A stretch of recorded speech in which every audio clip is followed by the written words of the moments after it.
नमस्कार, doctor M V Gohil, associate professor, HOD, Hindi department. मेरे college का नाम है Shrimati Adisha arts and Shrimati Vidisha commerce college Dholka. Friends, आज मैं आपके साथ ऑनलाइन लेक्चर ले रहा हूँ। मैंने आज ये लेक्चर तैयार किया है बीए सेमेस्टर 5 के लिए। बीए सेमेस्टर 5 में जो पहला कोर्स नंबर है 301 हिंदी में, उसके ऊपर मैं आज चर्चा करने जा रहा हूँ फ्रेंड्स। और हिंदी 301 में जो कोर्स में पढ़ाई करनी है आप लोगों को, वो है भारतीय काव्य शास्त्र। इसमें 4 अलग यूनिट है फ्रेंड्स। उन 4 यूनिटों में से पहला यूनिट जो है वो है काव्य का। सीधी सी बात है, हमारे मन में प्रश्न होना चाहिए कि साहित्य की शुरुआत कैसे हुई। सर्वप्रथम साहित्य किस रूप में हमारे सामने आया। तो बहुत सारी ऐसी जिज्ञासाएं आपके मन में होती होगी। मैं आप लोगों की उन जिज्ञासाओं को परिपूर्ण करने की कोशिश कर रहा हूँ। मूलतः हिंदी जो साहित्य है और हिंदी भाषा का उद्भव संस्कृत से हुआ है।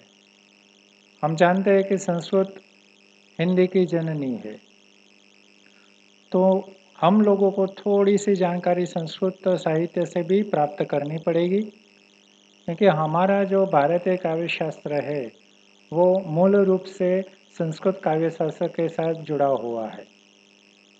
साहित्य में सर्वप्रथम मित्रों जो शुरुआत हुई थी वह पद्य से हुई थी, क्योंकि शुरू में जो भी साहित्य लिखा जा रहा था वो पद्य में लिखा जा रहा था।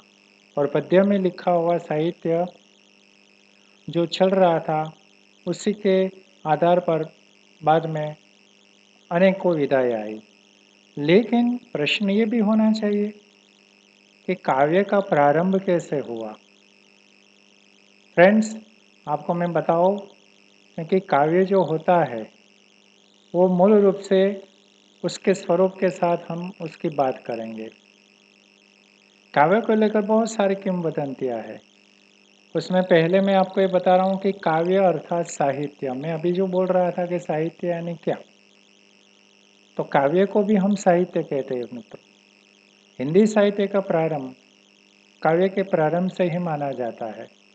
अतः साहित्य में सर्वप्रथम पद्य की शुरुआत हुई। प्रारंभ का हिंदी साहित्य पद्य में ही रहा है। हम जानते हैं कि संस्कृत भाषा हिंदी की जननी मानी जाती है। परिणाम स्वरूप संस्कृत आचार्य द्वारा दी गई काव्य की परिभाषा हिंदी काव्य के लिए उपयुक्त मानी गई है।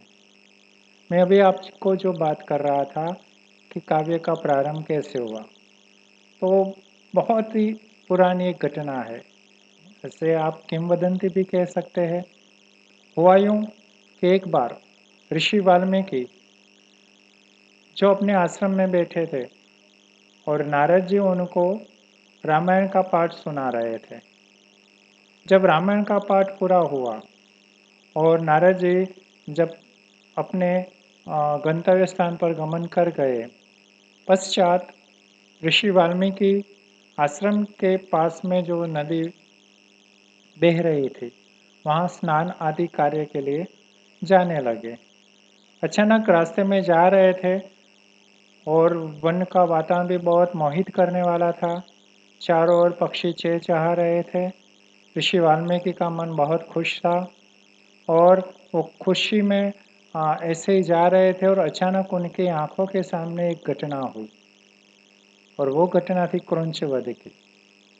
उन्होंने देखा कि कहीं से उन्होंने दूर तक नज़र दौड़ाई तो एक पेड़ पर क्रौंच और क्रौंची युगल क्रीड़ा में मस्त थे। दोनों अपनी क्रीड़ाओं में व्यस्त थे।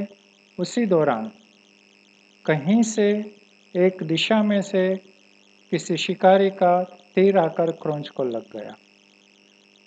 जैसे ही तीर क्रौंच को लगा, क्रौंच घायल होकर तड़प कर वहीं पर नीचे गिर गया।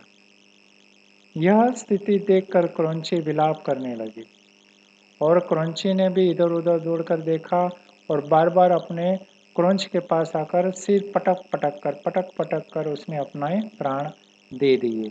ये करुण घटना जो हुई ऋषि वाल्मीकि की आँखों के सामने, जैसे ही उन्होंने करुण घटना देखी तो उनके मुख से एक श्लोक निकल गया और वो श्लोक था, माँ निषाद प्रतिष्ठान तत्त्वंगमः शाश्वतीः समाहा यत्क्रौंच मिथुनादेकमवधि काम मोहितम।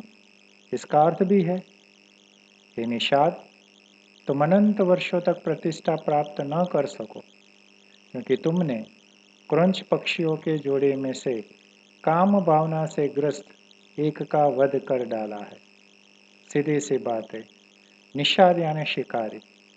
उस शिकारी ने शब्द वेदी बाण जहाँ से आवाज आ रही थी वहां पर लगाया होगा शायद, और सीधा वो क्रंच युगल के पास आया और उसमें क्रंच का वध कर दिया। इस घटना से ऋषि वाल्मीकि के हृदय में करुणा का भाव जागृत हुआ और अचानक उनके मुख से संस्कृत का एक श्लोक निकल गया। आश्रम में जब वापस आए, उन्होंने अपने शिष्य से बात की कि आज अचानक मेरे सामने ये घटना हुई और मेरे मुख में से एक श्लोक निकल गया। उन्होंने कहा, हो न हो कोई मुझे संकेत मिला है। बहुत समय तक वो सोचते रहे कि संकेत क्या है और उस संकेत का अर्थ वो जानने की कोशिश में थे और उन्होंने अपने शिष्य से भी कहा कि बिल्कुल वो छंदोबद्ध ही श्लोक निकला था। तो इसका अर्थ ये हुआ कि मुझे कुछ ऐसा कार्य समाज के लिए करना चाहिए जो पूरे समाज के उपयोग में आए। तब जाकर उनको याद आया कि नारद जी अभी-अभी थोड़े समय पहले राम और सीता की कथा को सुना कर गए थे। तो उनको लगा शायद ये एक संकेत ही है कि क्यों न मैं भी राम और सीता की जो घटनाएं हैं उसको काव्यबद्ध करूं। और बस उनके मन में ये बात आई और उन्होंने उसी समय संकल्प ले लिया और हमारे सामने बहुत महान ग्रंथ रामायण की रचना हुई। आप सब जानते हैं कि सर्वप्रथम रामायण जो आया था वह संस्कृत में था। उसके बाद अलग रामायण आए। तो वो बात कहने का तात्पर्य मेरा यही है कि काव्य का प्रारंभ कहाँ से माना जाए। तो संस्कृत आचार्य कहते हैं कि काव्य का प्रारंभ उसी श्लोक से माना जाए जो ऋषि वाल्मीकि के मुख से निकला था और उसी तरह संस्कृत में काव्य का प्रारंभ हुआ, यानी कि साहित्य का प्रारंभ हुआ। हिंदी में भी इसी को आधार माना जाता है और यहाँ पर हम शुरुआत में उसकी परिभाषाओं की बात करेंगे। आचार्य भामा ने अपने ग्रंथ काव्य अलंकार में काव्य की परिभाषा अर्थात साहित्य की परिभाषा देते हुए कहा था, शब्दार्थो सहितो काव्यम। मित्रों, भामा प्रथम आचार्य है जिन्होंने काव्य लक्षण देते हुए कहा था कि शब्द और अर्थ का समभाव जहाँ होता है वही काव्य होता है। काव्य ऐसे नहीं बनता, वो शब्द और अर्थ को भी व्यक्त करता है। और उन्होंने काव्य की यानी कि साहित्य की एक परिभाषा दी थी। उसी प्रकार आचार्य विश्वनाथ ने भी एक परिभाषा दी है। उन्होंने कहा है वाक्यम रसात्मकम काव्यम, अर्थात उनका ये जो वाक्य है साहित्य दर्पण में था। उन्होंने कहा था कि रसयुक्त वाक्य ही काव्य है। यहाँ वाक्य का तात्पर्य उन शब्दों से है जो अर्थयुक्त हो, अर्थात सार्थक शब्द ही से वाक्य बनते हैं। उनके रसात्मक शब्द में काव्य की अनुभूति है। सीधी सी बात है, कोई भी रसपूर्ण वाक्य होता है उसे उन्होंने काव्य कहा है।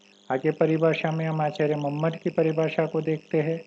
तो वो काव्य प्रकाश में लिखते हैं, तददोषो शब्दार्थो सगुणावलनं कृति पुनः क्वापि। और